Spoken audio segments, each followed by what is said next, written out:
Ngurah Rai adalah salah satu pahlawan nasional Indonesia yang dikenal karena semangat kepahlawanannya dalam mempertahankan kemerdekaan Indonesia khususnya di Pulau Bali. Ia lahir pada tanggal 30 Januari 1917 di Desa Carangsari, Kecamatan Petang, Kabupaten Badung, Bali. Ia lahir dari keluarga bangsawan yang menjunjung tinggi nilai-nilai keberanian dan pengabdian. Sejak muda, Ngurah Rai sudah menunjukkan minat pada dunia militer. Ia menyelesaikan pendidikan di Mulo setingkat SMP, lalu melanjutkan ke sekolah militer di Gianyar, Magelang, Bandung, dan Batavia atau Jakarta.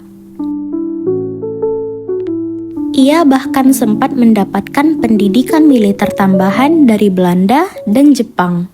Pengetahuan militernya yang luas dan jiwa kepemimpinannya membuatnya dipercaya untuk memimpin pasukan setelah Indonesia merdeka. Setelah Indonesia memproklamasikan kemerdekaannya pada tanggal 17 Agustus 1945, Belanda kembali datang ke Indonesia dengan niat untuk merebut kekuasaan dari tangan Republik. Di Bali, pasukan Belanda yang didukung oleh NICA atau Netherlands Indies Civil Administration mulai menguasai berbagai wilayah.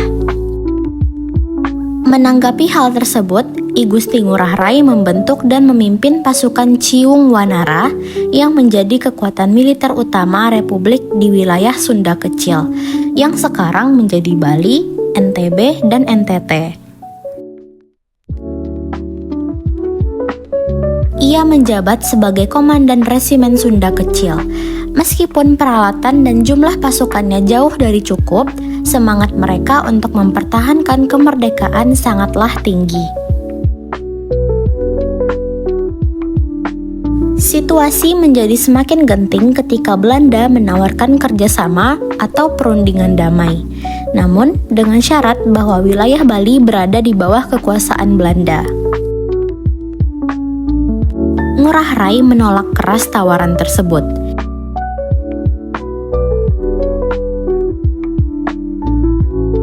Ia justru mengirim surat kepada pemerintah pusat di Yogyakarta yang isinya menyatakan bahwa pasukannya siap berjuang sampai titik darah penghabisan.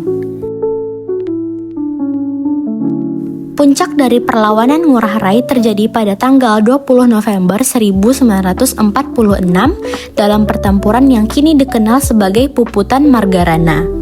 Dalam budaya Bali, puputan berarti bertempur hingga mati demi kehormatan. Dalam pertempuran ini, sekitar 96 orang anggota pasukan Ciung Wanara bertempur melawan ratusan tentara Belanda yang dilengkapi senjata berat dan perlengkapan modern. Ngurah Rai dan pasukannya menyerbu markas Belanda di Desa Marga Tabanan. Pertempuran di sana berlangsung sangat sengit.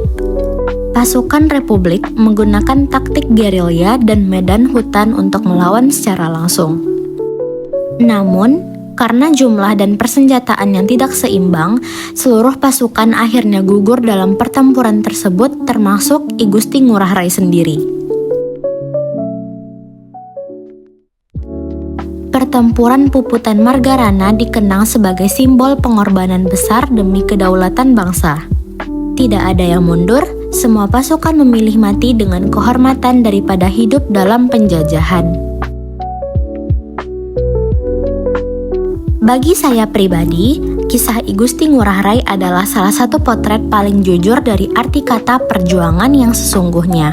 Di usia yang baru 29 tahun, ia sudah menempatkan bangsa dan kemerdekaan di atas kepentingan pribadi.